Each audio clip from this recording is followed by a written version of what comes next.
जब दिल चाहा, जो दिल चाहा मुझे कह देती हैं। तुम एक कान से सुनो, दूसरे कान से निकाल। सिंपल। मेरे ख्याल से हमें जोया के फैसले उस पर छोड़ देने चाहिए। किससे मिलना है, कब मिलना है, नहीं मिलना, ये अपने सारे फैसले वो खुद ले तो अच्छा है। क्या वो ये फैसला करने के लिए तैयार है? अगर वो तैयार नहीं भी है फैसले लेने के लिए तो उसे होना पड़ेगा।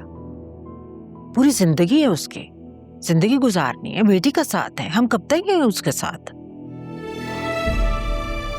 आज मरे कल दूसरा दिन, अब सारे फैसले उसे खुद ही लेने हैं अपने। शायद तुम ठीक कह रही हो, चलो ऐसे ही सही। बस मेरी बेटियां खुश रहें, मुझे और कुछ नहीं चाहिए। मैं ये फिजा के कमरे में रख के आ रही हूँ।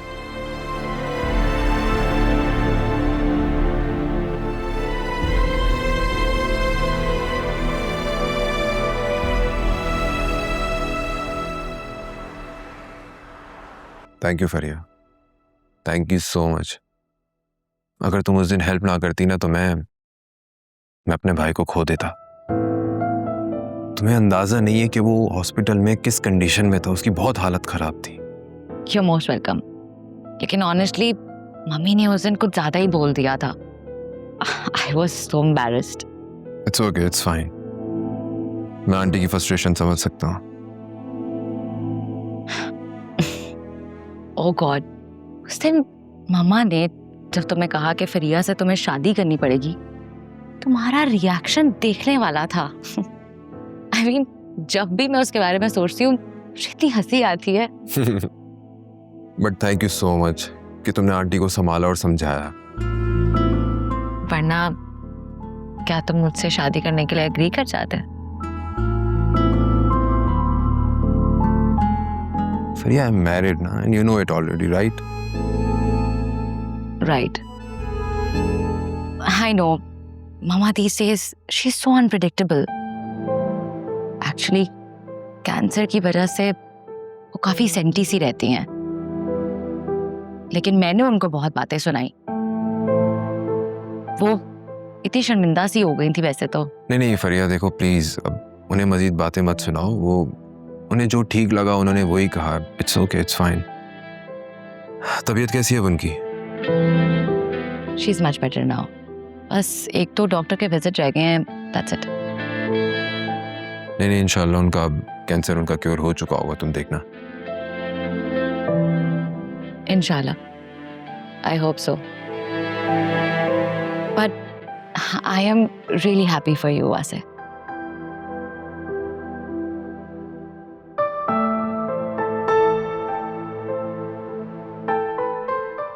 देखो वासे,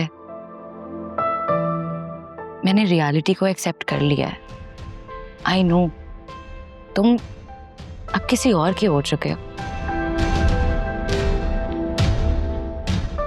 और ये तो मैं तुम्हें प्रूव कर भी चुकी हूँ। लेकिन तुम मुझे खुद से प्यार करने से नहीं रोक सकते। तुम मुझे चाहो या ना चाहो, मुझे फर्क नहीं पड़ता। लेकिन तुम्हें ना चाहना मेरे बस में नहीं है। Thank you so much for everything. Thank you. Thank you.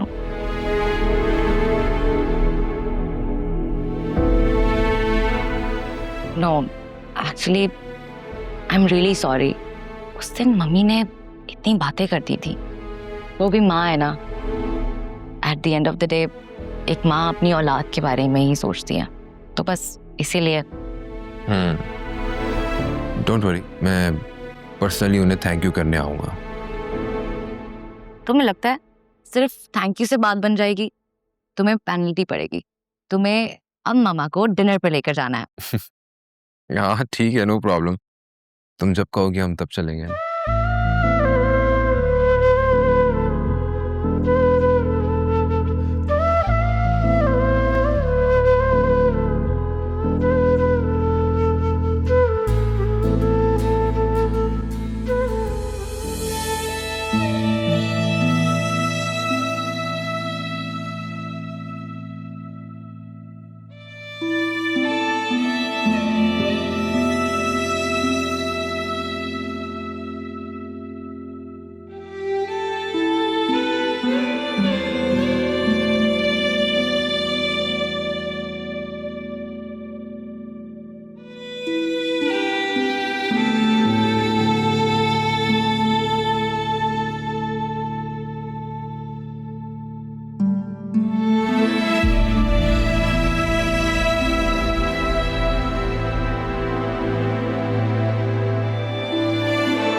Fiza,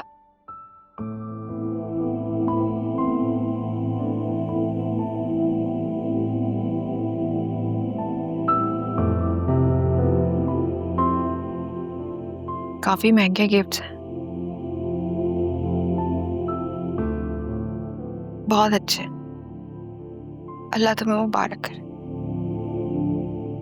thank you. आमीन। आपकी तबीयत कैसी है?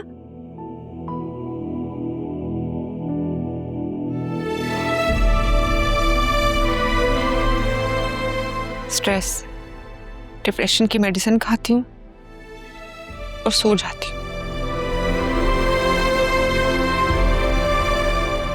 जब आँख खुलती है फिर वही आता है, वही बात है।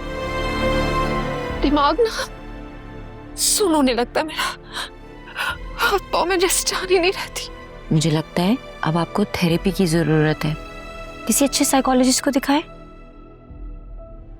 तुम्हें भी मैं पागल लगती हूँ। इतना प्यारा है ये। अब बस भी करो, कितनी बार चेक करोगी? माशाल्लाह बहुत कदर करने वाले लोग हैं। इतने तोहफे तहाइफ ले आए फिजा के लिए। ऐसे बात तोहफे तहाइफ की नहीं है, बात है खुलूस और मोहब्बत की। आप देखिएगा मेरी फिजा बहुत खुश रहेगी इन लोगों में। इंशाल्लाह, आमीन। इंशाल्लाह।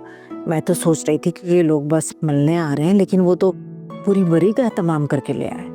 ठीक कह रही हो, लोग तो वाकई बहुत अच्छे हैं, बड़े खानदानी और रख रखाव वाले। तुम्हें वासे को भी बुला लेना चाहिए था, वो भी उन लोगों से मुलाकात कर लेता।